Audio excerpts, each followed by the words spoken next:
que hoy día la palabra del Señor nos va a enseñar. Toda esta introducción para entrar a la palabra. Pero es tan necesario. Amén. Quiero invitarlos. Hoy día esperemos que terminemos el capítulo 1 del libro de los Hechos.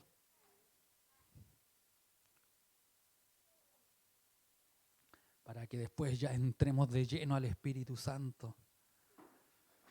Pero sin antes aprender los principios que tienen encerrados estos versículos que vamos a leer el día de hoy.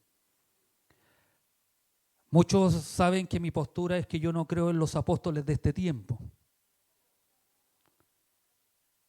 Y algunos pueden decir, ¿y por qué no creo? ¿O por qué no crees? Si algunos de ustedes a lo mejor los escucha, los ve por televisión, a lo mejor en Facebook los sigue. A Maldonado ahí los siguen y ya quizás a otros más. Y mi pastor dice que no hay que seguirlos, que no hay que creer, que no existen los apóstoles. Hoy a través de incluso la Escritura. No es solo la postura de su pastor, sino que es la Escritura la que nos va a enseñar el por qué no debemos creer en aquellas personas. Amén. Libro de los Hechos, capítulo 1, del versículo 12 al 26. Son varios versículos, así que quiero que usted también me ayude a leerlo. Leo uno yo primero y después lee usted el siguiente y así sucesivamente hasta que terminemos al versículo 26. Amén. Y le doy lectura en el nombre de nuestro Señor Jesucristo. Entonces volvieron a Jerusalén desde el monte que se llamaba del Olivar, el cual está cerca de Jerusalén, camino de un día de reposo.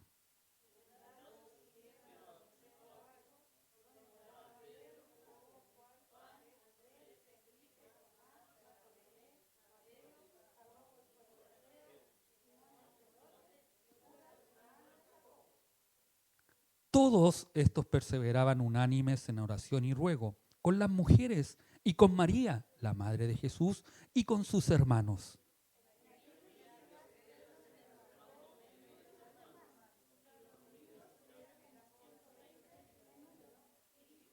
Varones hermanos, era necesario que se cumpliese la escritura en que el Espíritu Santo habló antes por boca de David acerca de Judas, que fue guía de los que prendieron a Jesús.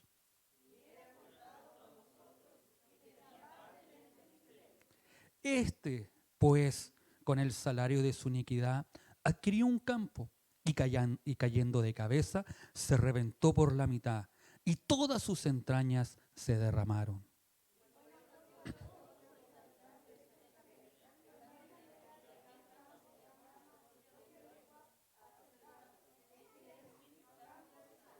Porque está escrito en el libro de los Salmos, sea hecha desierta tu habitación y no haya quien more en ella y tome otro su oficio.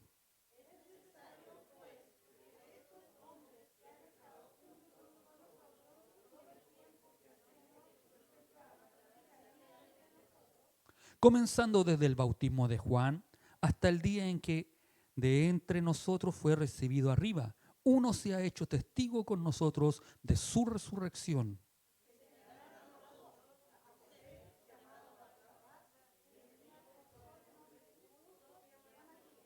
Y orando dijeron, tú, Señor, que conoces los corazones de todos, muestra cuál de estos dos has escogido.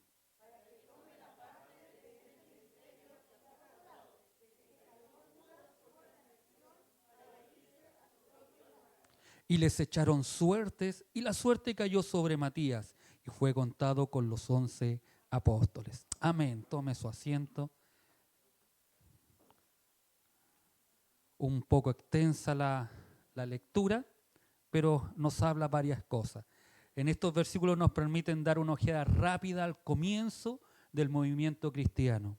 Después que el maestro desapareció de entre ellos, se recuerdan que se fue, ellos volvieron gozosos, dice la Escritura, a Jerusalén, estaban gozosos, alegres, contentos con lo que ellos habían visto, habían vivido en el monte de los Olivos, cuando Jesucristo fue llevado a la presencia, fue subido entre las nubes y se le aparecen a aquellas personas que asimismo iba a venir. Entonces ellos se fueron muy contentos a Jerusalén, a esperar, ¿qué cosa? La promesa del Espíritu Santo. Amén.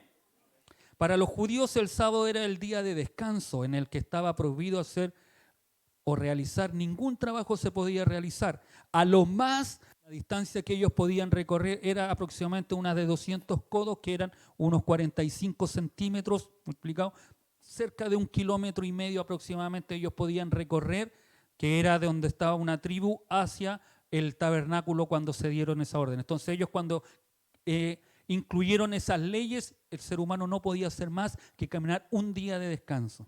No significa que era en un día de descanso que ellos estaban, sino que al contrario, significa que ellos pudieron, esa era la distancia que podían ellos recorrer. Amén. Eso es lo que nos indica el versículo.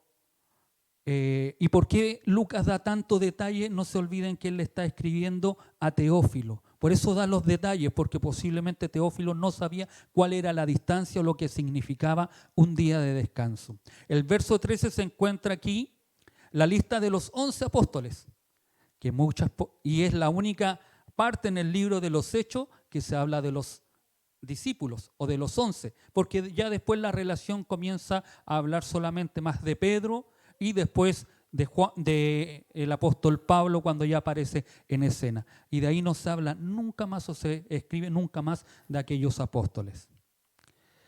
El versículo 14 dice, todos ellos perseveraban unánimes en la oración, con algunas mujeres, con María, la madre de Jesús, y con los hermanos. A los apóstoles lo acompañaban algunas mujeres que no se nombran a excepción de la madre de Jesús. Esto no indica que Lucas la elevaba a la altura que se eleva hoy en día de que había que venerarla, sino que solamente lo da porque si hay algo que podemos reconocer de Lucas, ya en el Evangelio, él empieza a dignificar, podríamos decir, a la mujer. No nos olvidemos que en ese tiempo, y para muchos que piensan que la Biblia es machista, que a la mujer la deja de lado, Lucas es el que comienza a hablar de la mujer, la incluye en las Escrituras, y no solo eso, incluye también los ministerios y las actividades que ellas realizaban. En una ocasión, incluso el apóstol Pablo pone primero a Priscila antes que a Aquila. Entonces, dándole una connotación mayor a aquella mujer. Amén. Es característico de Lucas que además de los apóstoles nombre a las mujeres como miembros de la comunidad orante, ya que en el Evangelio Lucas ya ha prestado especial atención a las mujeres que rodeaban a Jesús. El mensaje de salvación del nuevo pacto, la nueva alianza, vence prejuicios heredados, dando una nueva valorización especial a la mujer. Los hechos de los apóstoles muestran todavía con mayor frecuencia la vocación y la actividad de estas mujeres. Por eso es importante cuando Lucas las nombra en este lugar, la connotación que tiene. Dice, los apóstoles, las mujeres, y también da un tercer grupo de los que estaban ahí, que eran los hermanos de Jesús. La Escritura dice que ellos, en los evangelios, muestran que ellos se habían opuesto al ministerio de Jesús. Ellos no creían en Jesús como el Salvador. Jacobo, José, Simón y Judas son algunos de los nombres que son nombrados. Y en aquel entonces se habían mostrado hostiles a la enseñanza de Jesús.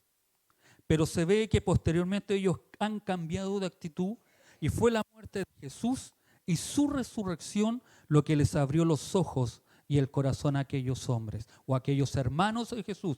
A tal extremo que Jacobo, dice que la Escritura llegó cuando Pablo se convirtió y después de haber vuelto de la visita que hizo a Jerusalén, fue acogido por Jacobo, que era el líder de la iglesia de los judíos en ese tiempo.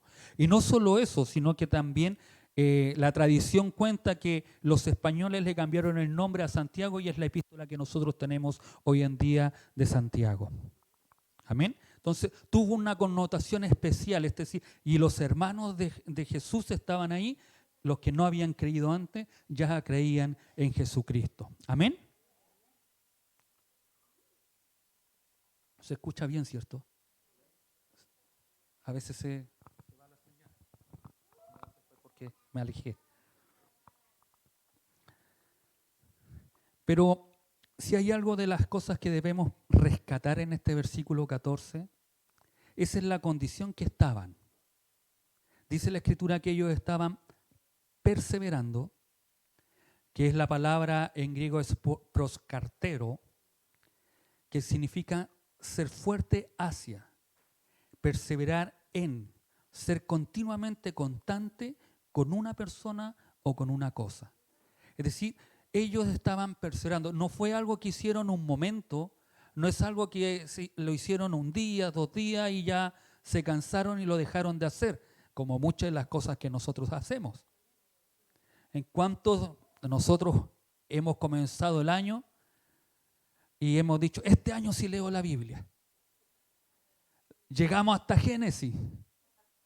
Los más avesados pasan Éxodo.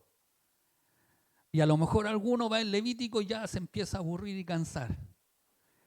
O decimos, no, voy a leer el Nuevo Testamento. Llega hasta los 4 evangelios o llega hasta Mateo. Y de ahí, Marcos, no, es que Marcos. Lucas, no, si Lucas de los. Juan lo voy a leer porque desde el amado. Y a veces queremos y no somos perseverantes. La Escritura dice que ellos estaban perseverando. Cuál importante que usted y yo podamos perseverar en la búsqueda del Señor. Gran ventaja que tenemos hoy en día es que el Espíritu Santo lo tenemos. En ellos no estaba el Espíritu Santo. Ellos tenían solo la experiencia de haber estado con Jesús, que es maravilloso, pero no estaba el Espíritu ahí, en ese momento con ellos. Hoy nosotros tenemos el Espíritu. Cuánta más razón debemos perseverar. Y no solo estaban perseverando, estaban, dice la Escritura, unánimes. En griego la palabra es homotumadon, que quiere decir de un acuerdo. Es una palabra compuesta que es homos, que es mismo, y tumos, que es mente. Y dice como a una. Cuando la pastora decía que guardemos nuestra mente, eso quiere decir que ellos estaban, ¿cuánto? 1, 2, 120 personas, 120 hermanos, entre hombres, mujeres y los hermanos, los apóstoles y otros discípulos más, estaban unánimes en una misma mente, orando, perseverando, pidiendo. ¿Sabe que si hay algo que a veces nos cuesta a nosotros como cristianos, y nosotros lo podemos ver, llamamos a un culto, vienen cierta cantidad, pero llamemos a un culto de oración, pocos. Justamente así es, hermano Alexis. Llamábamos a cadenas de oración, no sé si se recuerdan, que era por horario. Costaba que se anotaran para completar esos horarios. Y ellos habían 120 que estaban en una mente. Y eso también nos enseña y nos habla de otra cosa, amados hermanos. Estar unánimes no significa estar juntos. Estar unánimes no significa estar reunidos como estamos hoy. Podemos estar reunidos, podemos estar juntos, podemos estar congregados, pero a lo mejor no podemos estar unánime. Hay una gran diferencia. Cuando estamos unánimes, estamos en una misma mente, estamos en un mismo corazón, estamos en un mismo sentir, que es buscar al Señor. Amén. Cuando nosotros nos juntamos, nos reunimos y nosotros estamos divagando, estamos pensando en la casa, estamos pensando qué voy a hacer el día de mañana, que mañana tengo que ir a trabajar, tengo que levantarme temprano, usted dejó de estar unánime con aquel que está buscando del Señor. Está acá, está aquí, está reunido, pero no está unánime. Por eso hay una diferencia con aquellos hermanos que se quedan en hogar y prefieren ver el culto por Facebook o por YouTube. Hay una diferencia. No están unánimes. Por eso es importante que cuando vengamos, nos congreguemos, estemos unánimes. Vamos a tener problemas, vamos a tener dificultades. Ellos los tenían, los discípulos estaban en eso. Pero ellos estaban todos juntos, unánimes, orando, buscando, esperando la promesa del Señor. qué lindo sería que nosotros nos reuniéramos a lo mejor un día para estar unánimes, esperando la promesa del Señor. Que nos reunamos para que el Señor nos fortalezca, nos aliente en este mundo de perversidad, en este mundo de inmoralidad, en este mundo donde vemos problemas, dificultades, donde a veces le damos más prioridades a otras cosas, nos pudiéramos reunir y decir, Señor, este día yo me reúno para que tú nos des fuerza para esperar ese día glorioso tuyo, para esperarlo con esperanza, con ánimo. A eso ellos se reunían, a esperar la promesa. No sabían cómo iba a venir, no sabían cómo se iba a manifestar, pero ellos estaban unánimes. Amén. Por eso le digo, unánime es distinto, es diferente a estar juntos, a estar congregados y estar reunidos. Nosotros podemos estar reunidos, juntos, congregados, pero no unánimes. El llamado que nos hace la Escritura, el llamado que nos hace el libro de los Hechos, es que debemos estar unánimes, en una misma mente, en un mismo corazón, en un mismo sentido, buscando de la presencia del Señor. Así que cuando crucemos esa puerta, las próximas veces o ahora mismo, pongámonos unánime. Señor, yo vengo a adorarte. Señor, yo vengo a entregar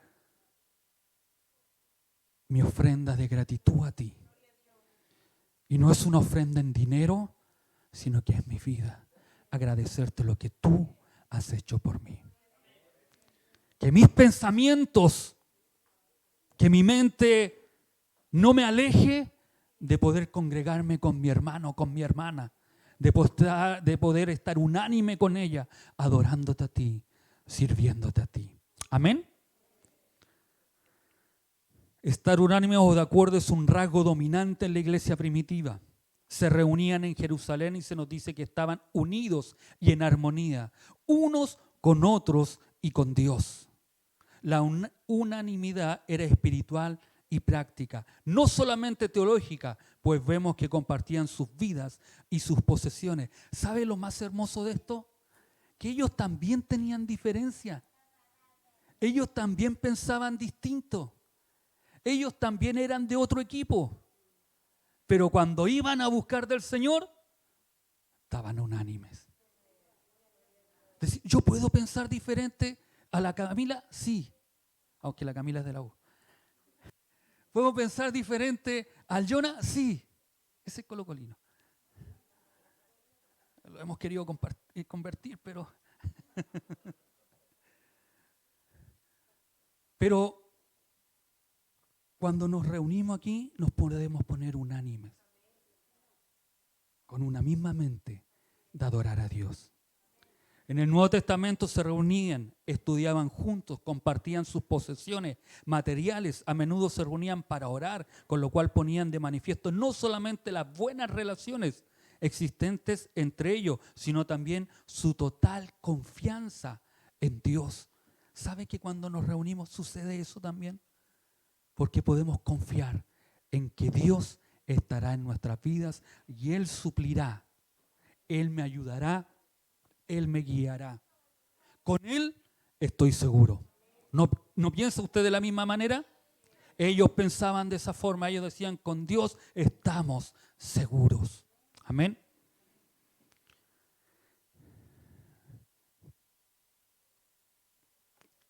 Y sabe que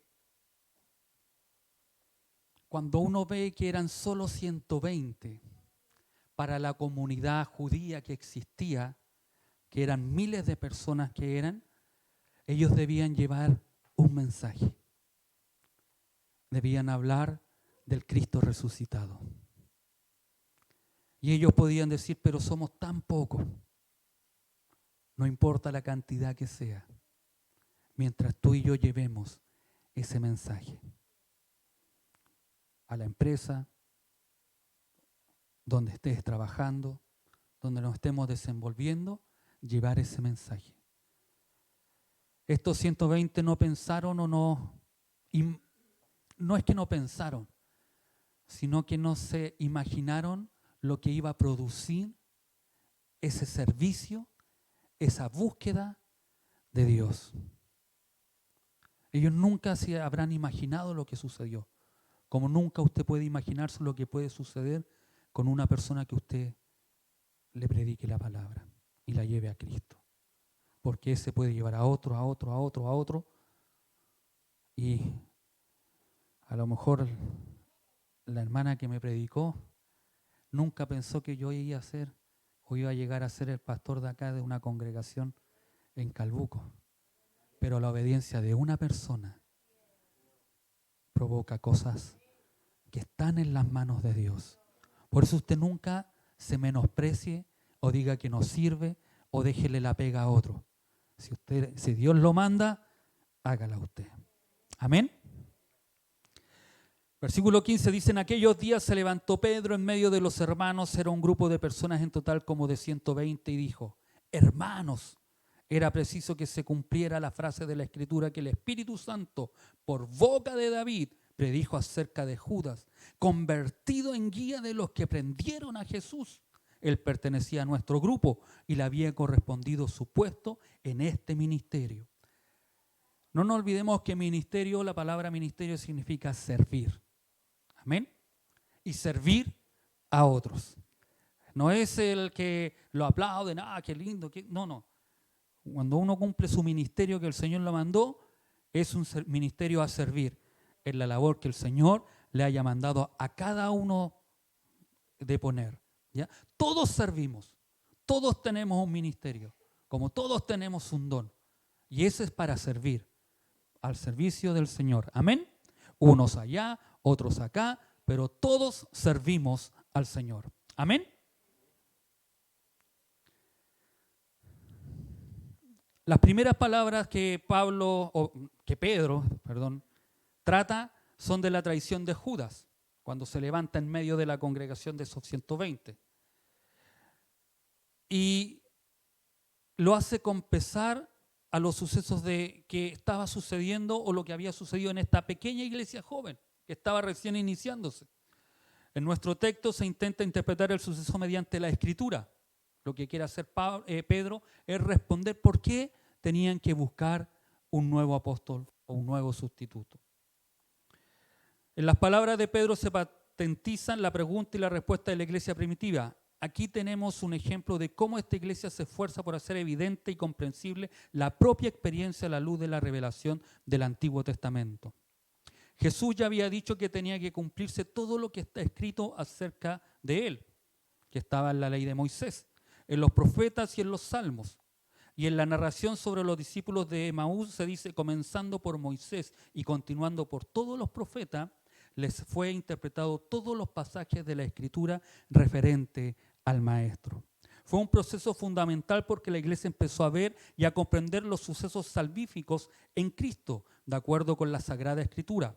Aún encontraremos muchas veces en los hechos de los apóstoles ejemplos de este modo de ver de la iglesia. Con el concepto de profecías se iba con frecuencia muy lejos para nuestra mentalidad actual. Además de los escritos propiamente proféticos, se interpretaban también especialmente los salmos con una visión cristológica. Hasta ese momento ellos esperaban al Cristo. No se olvide que los judíos esperaban a un Cristo, a un Salvador, a un Redentor que venía con espada, que venía.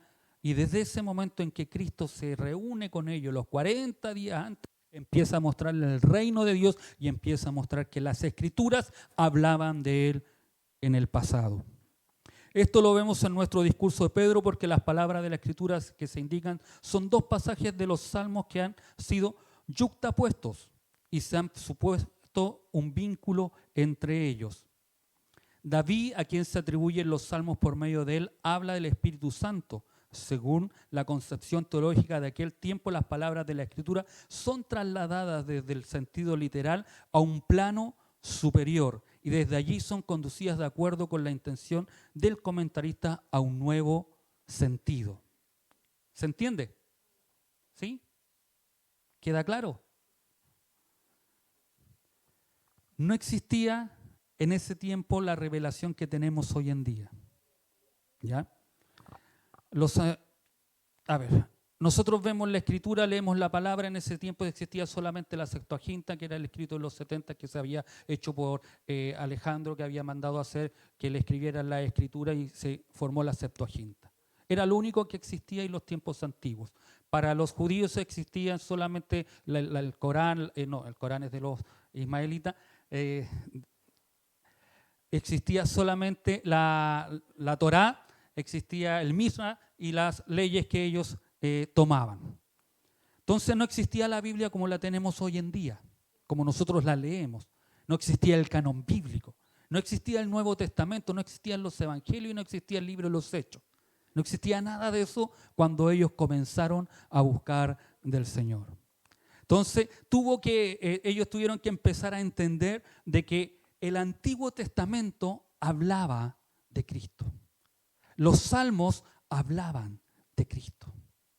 Y ellos empezaron a entender aquellos pasajes y Pedro hace un sensium plenium para poder traer estos dos pasajes bíblicos del Salmo 69:8 y del 109:8 para poder hacer este sensium plenium de que como Judas había caído, Judas había traicionado, su casa, su puesto iba a quedar desierto y no podía y tenía que ser ocupado por otra persona.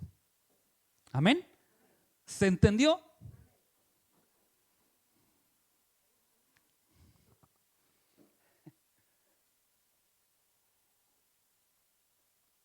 En el relato resulta emocionante la observación.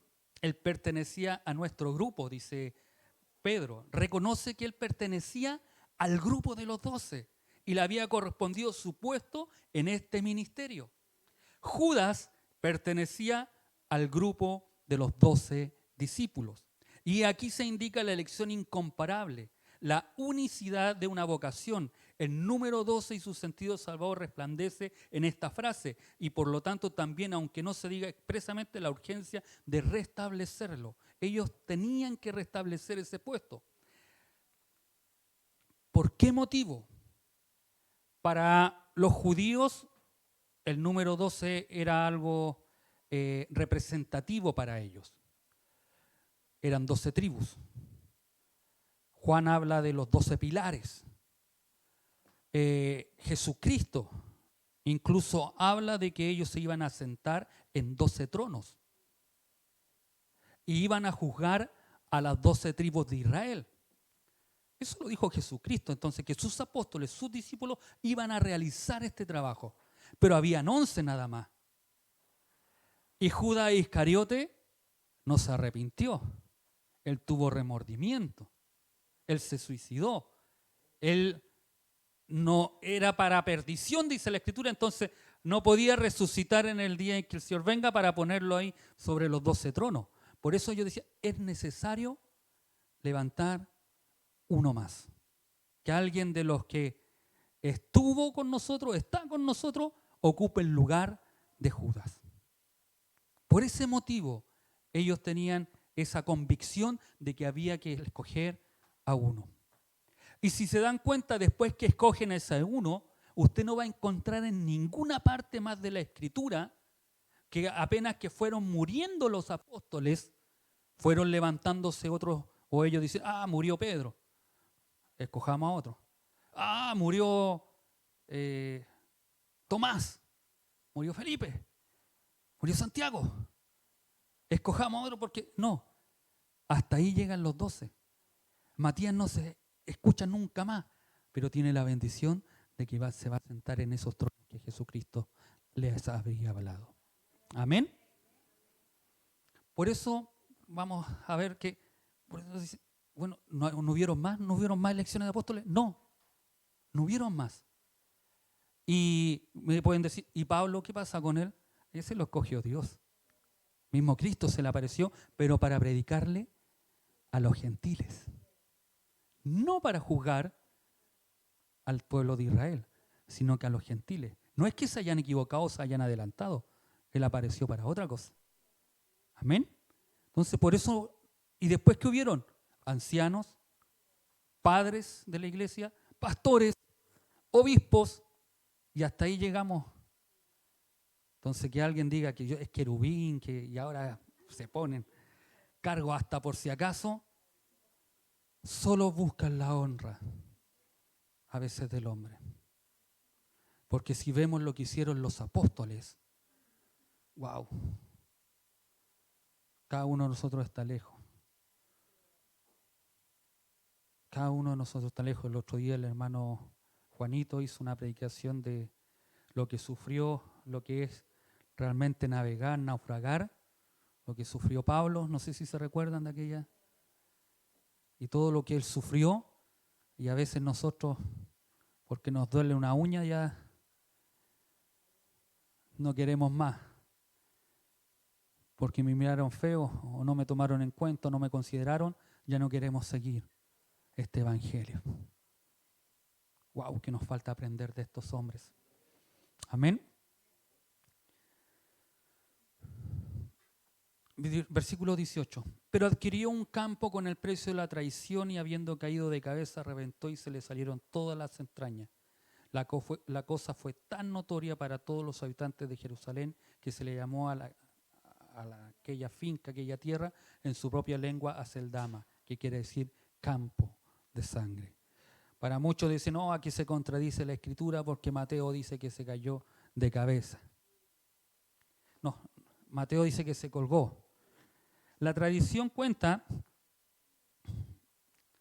que sí, en realidad él se colgó.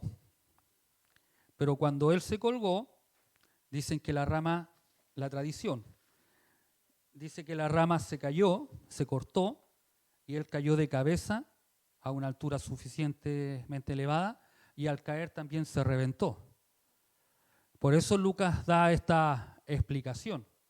Y cuando dice que él compró, se da a entender de que cuando él vio, y por eso decimos que Judas no se arrepintió, él tuvo remordimiento. Dice la Escritura que cuando él se dio cuenta de lo que había hecho, él fue y devolvió el dinero. Pero él devolvió el dinero porque dice que él había entregado a un justo, dando a entender que él nunca reconoció a Jesucristo como el Salvador y el Señor. Por eso los entendidos, los eruditos dicen que él solamente tuvo remordimiento por el hecho que había hecho, la actitud que había tenido. Que no se había arrepentido realmente. Porque cuando uno se arrepiente, hace un giro de vida. Y un giro de 180 grados. Para otros es de 360. Pero para nosotros es de 180. Y eso quiere decir que yo ya no hago lo que hacía antes. Si antes me portaba mal con la mamá, ya no debo portarme mal con la mamá. Esto es básico. De niño, del Benja, del Teo, de la Flo, cuando se enojan y a veces hacen pataleta, es lo que no deben hacer.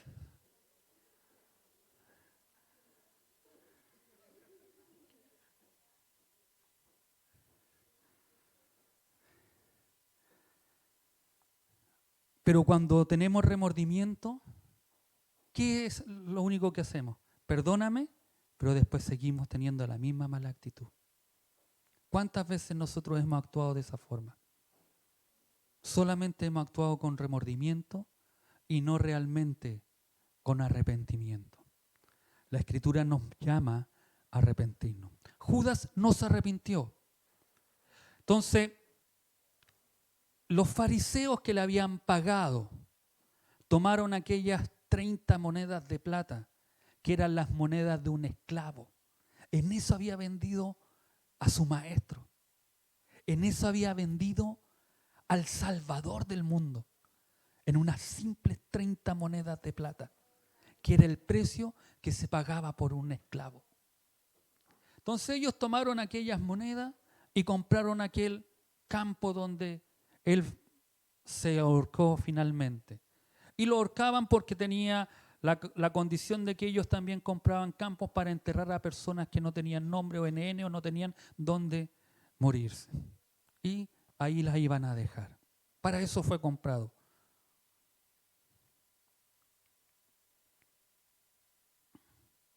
Versículo 20. Ahora bien, escrito está en el libro de los Salmos, lo que les manifestaba anteriormente, que se vuelva un desierto una morada y no haya quien habite en ella. Salmo 69, 25, y también que su cargo lo reciba otro. El discurso de Pedro continúa con 2 citas. Sin embargo, el uso de la escritura era solo una de las razones para reemplazar a Judas.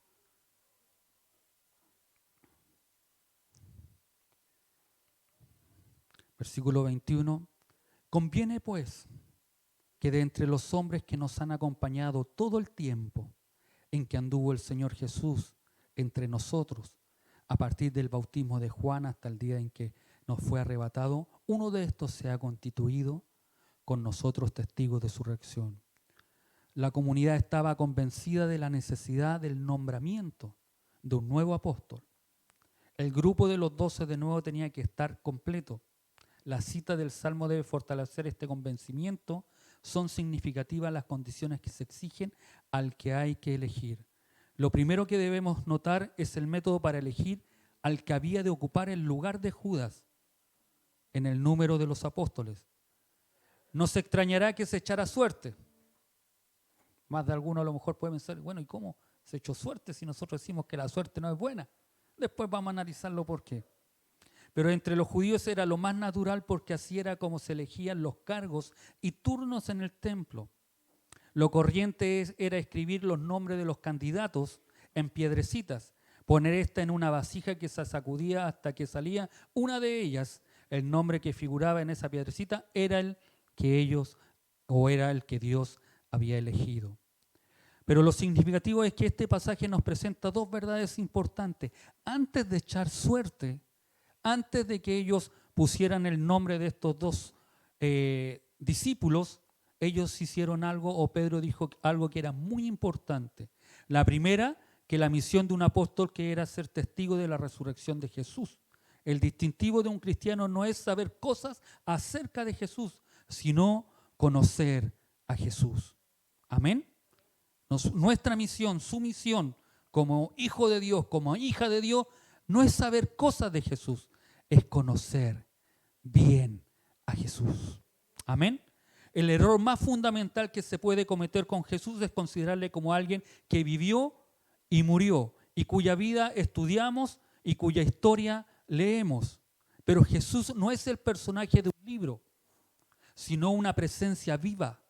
Y el cristianismo es aquel cuya vida entera es un testimonio del hecho de que se ha encontrado con el Señor. Le conoce y convive con Jesús. El cristiano verdadero es el que vive todos los días con Jesús. No un momento, no cuando estoy en la iglesia, no cuando a lo mejor solo ora en la casa o cuando veo o alguien lo visita. En todo momento nosotros debemos vivir como si Jesús estuviera ahí con nosotros. Amén. No es alguien que murió y está clavado en la cruz. Es alguien que está día a día con nosotros. Amén. Cantábamos, y no te dejaré, o no te dejará. Yo estaré con vosotros hasta el fin de los tiempos. Amén. Ese es Jesús que está con nosotros. Por eso nosotros no hablamos de un Jesús, de un libro, de un cuento, de hada, sino de un Jesús vivo, un Jesús real, un Jesús que está a la diestra de Dios Padre Todopoderoso. De ese Jesucristo nosotros exaltamos, hablamos, loamos y bendecimos. Amén. La segunda son los requisitos que se debía tener para ser apóstol. Había 3 requisitos únicos para este ministerio y apostolado, cuyo fin era servir como testigos oculares de la historicidad de la encarnación de Dios. ¿Cuáles eran? En primer lugar, debía haber acompañado a Jesús desde el bautismo de Juan hasta la ascensión, hasta cuando fue ascendido. Fueron muchos los que siguieron a Jesús en forma constante durante su ministerio en la tierra.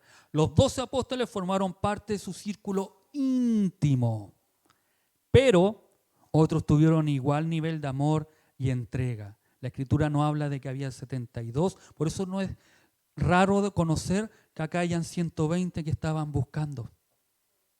Porque Jesucristo fue llamando, aunque los 12 eran los íntimos, y dentro de esos 12 íntimos había otro grupo más, ¿o no? Había un grupo de 3 que eran los más íntimos, los que estaban más cerca de Jesús, los que vieron la transfiguración, los que querían hacer la enramada y que no, pero tenían que suceder otras cosas. Entonces, primero, tenían que haber acompañado a Jesús desde su bautismo hasta su ascensión. Requisito para ser apóstol.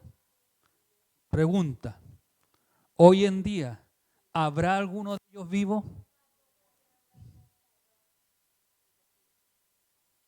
Si en ese tiempo habían solo 2, imagínense, veamos eso. En ese tiempo solamente habían 2 que cumplían el primer requisito. Segundo requisito, tenían que ser testigos de su resurrección. Ahí estamos todos liquidados nosotros. El apóstol Esteban.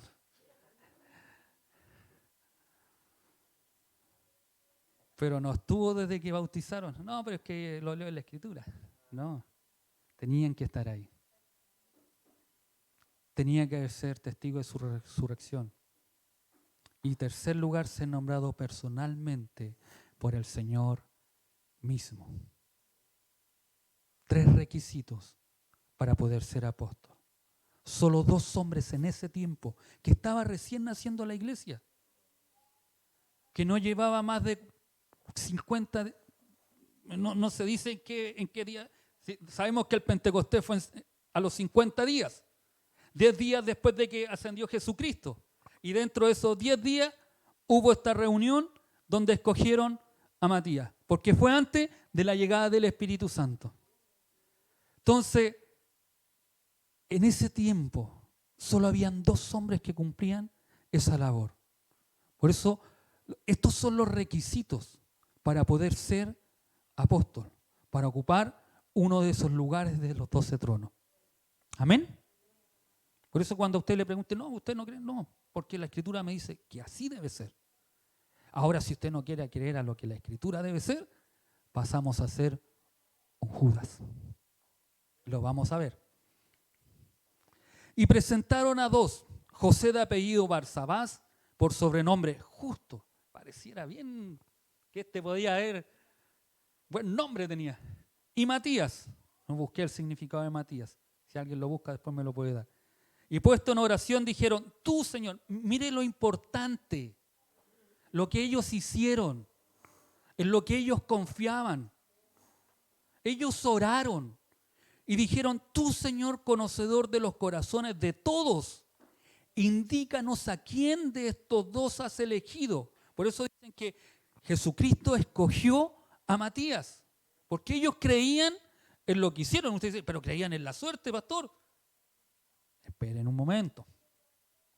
Para ocupar el puesto de este ministerio y apostolado del cual desertó Judas, por transgresión, para irse al lugar que le correspondía. Les echaron suertes y cayó la suerte sobre Matías, que fue agregado a los 11 apóstoles. ¿Por qué en ese momento existía sacar la suerte o hacer este tipo de sorteo, podríamos llamarle así? Y el nombre que saliera o que saliera de la vasija, como le expliqué anteriormente, ese era el hombre que tenía que ser el que fuera el escogido por Dios. Ellos creían, según como él dice Proverbios, ellos creían, como dice Proverbios 16:33, en el seno se echan las suertes, pero es Dios quien da la decisión. La suerte se podía echar, pero ellos creían que la decisión que saliera era de Dios. Ustedes me podrían, pero pastor, entonces hoy día echemos suerte en algunas decisiones, po, para hacer esto, otro. No se olviden que en ese tiempo no estaba el Espíritu Santo. Después del derramamiento del Espíritu Santo, empieza a obrar el Espíritu Santo. Y el Espíritu Santo habla, responde. ¿Amén? El Espíritu Santo no ha menguado. Y a veces nosotros pensamos que ya no hay Espíritu Santo, ya no hay obra. Sí. Pablo nunca se movió si el Espíritu Santo no le hablaba, decía. Entonces el Espíritu Santo sí habla. Somos nosotros que no tenemos la paciencia para esperar que el Espíritu Santo nos hable, nos dirija. ¿Qué debo hacer? ¿Qué no debo hacer? Normalmente hay hermanos que yo le he preguntado, pero le preguntó al Señor, sí, pero no responde. ¿Y qué le ha dicho? No, entonces espere. Mientras no responda, espere.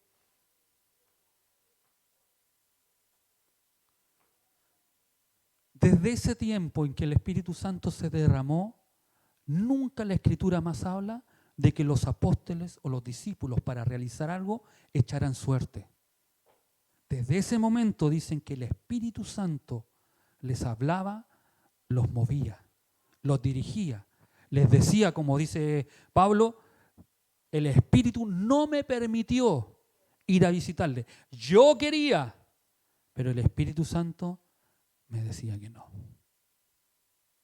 Por eso ya no se puede echar suerte, porque la suerte va a estar en nuestra conveniencia. Nosotros, no sé si a usted le ha pasado que a veces ha querido hacer algo y dice, le voy a decir, no le voy a decir nada a mi pastor, porque yo sé lo que me va a decir. Le voy a decir a un hermano que me va a decir que le eche nomás, o le voy a decir a un amigo que sé que me va a apoyar. Y no voy a una persona que a lo mejor me va a dar el consejo correcto, el que debe ser. ¿Pero qué hacemos? No, le voy a decir esto, ese es mi amigo, ese va a querer que... Porque a veces queremos hacer lo que nosotros queramos. Por eso ya no se puede echar suerte.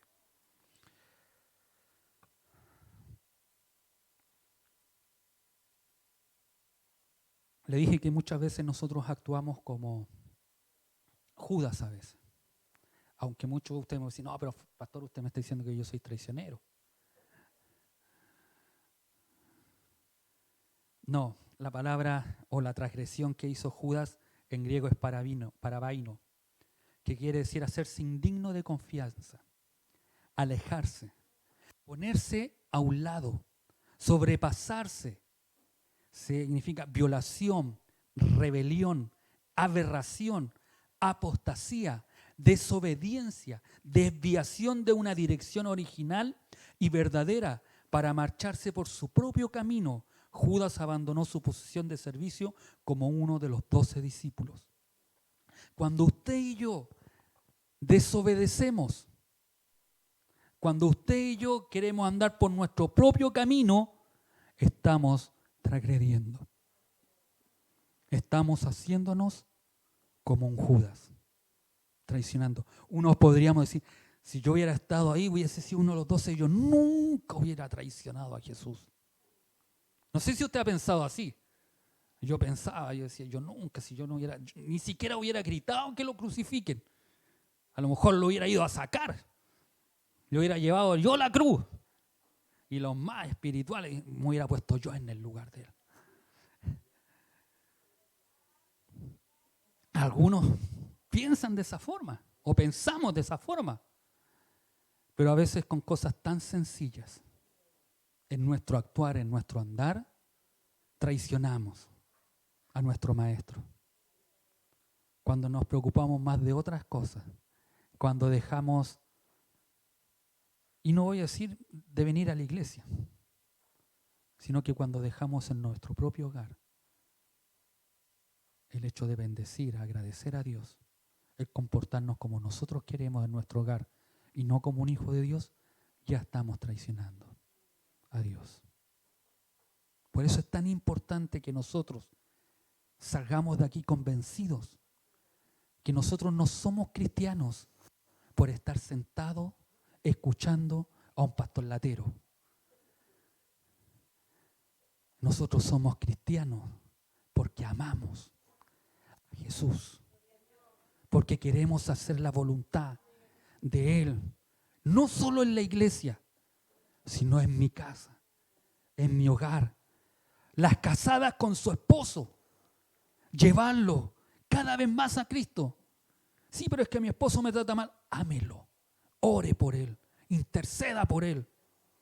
Pídale a Dios que lo transforme, que lo cambie. Usted no sea un puente para pelear con él. Porque a veces podemos llegar al hogar ¿y eso te enseña el pastor? Había una chinga aquí. ¿Y eso te enseña el pastor? A responderme, a tratarme así.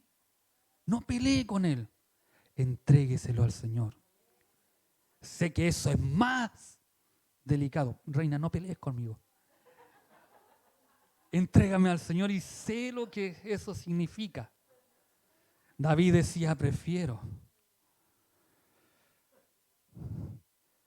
Porque uno no puede negarse a lo que Dios quiere. No puede. Dios transforma los corazones. Dios va a transformar. Dios va a cambiar. Pero cuando nosotros cambiemos, no vayan a sus hogares a pelear con sus esposos o con sus esposas. Ellos van y vienen saliendo que llegue el Sebastián a la casa y llegue a la Barbarita, como no pudo venir, estaba trabajando no, y eso te enseñan. Eso vas a aprender a la iglesia.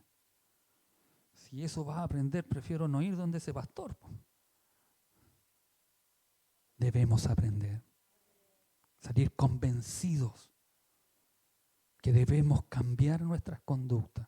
Estos hombres, me encanta la escritura porque uno puede ver que eran tan simples para evangelizar.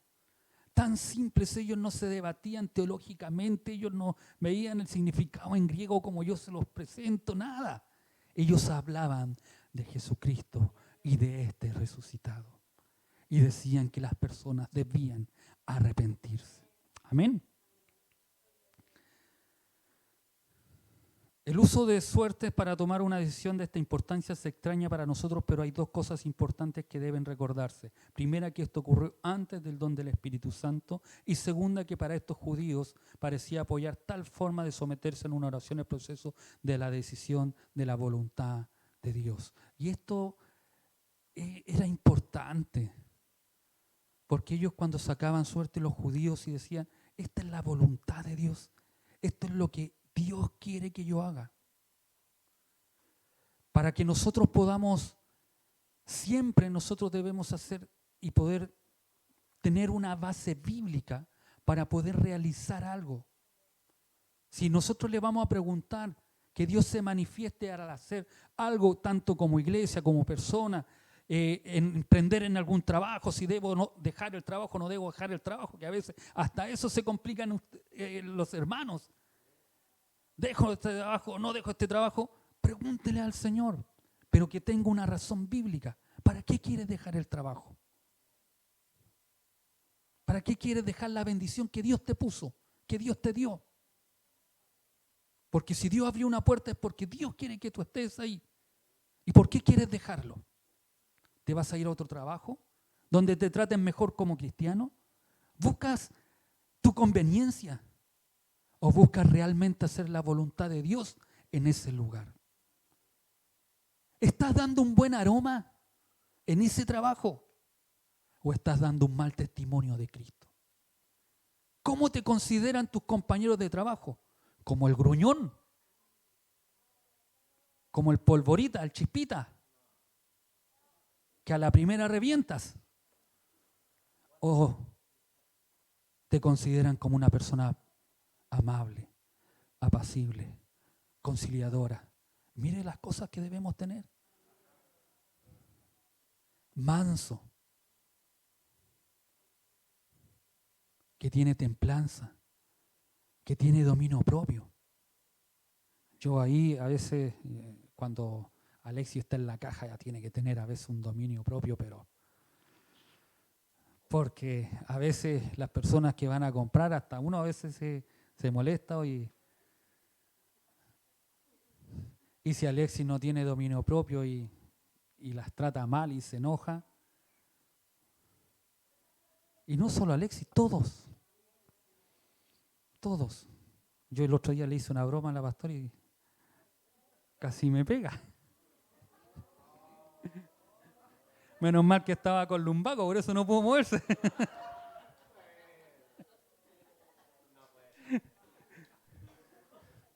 Me salvé solo porque estaba con lumbago.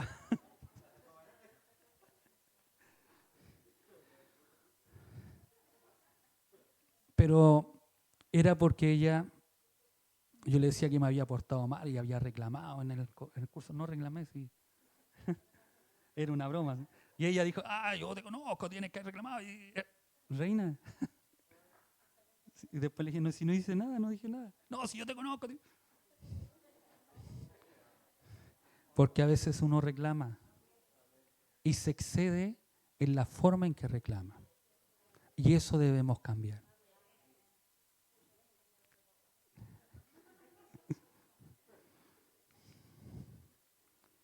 Por eso le digo que estos versículos, este libro de Hechos, estamos recién en el capítulo 1, nos enseña cómo era la iglesia primitiva.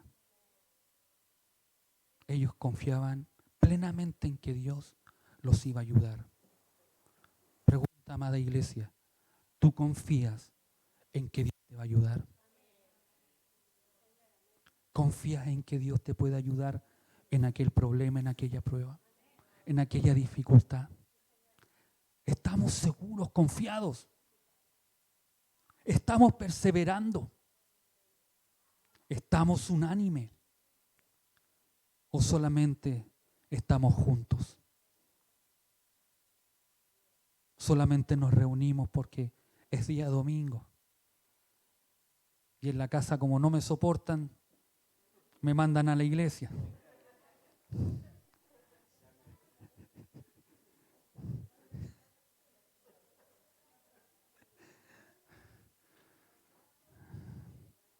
Si la mandan a la iglesia porque no la soportan, preocúpese. Pero existe. Ándate a la iglesia mejor. ¿Algunos le han dicho así o no? ¿Algunos le han dicho así, ándate a la iglesia mejor?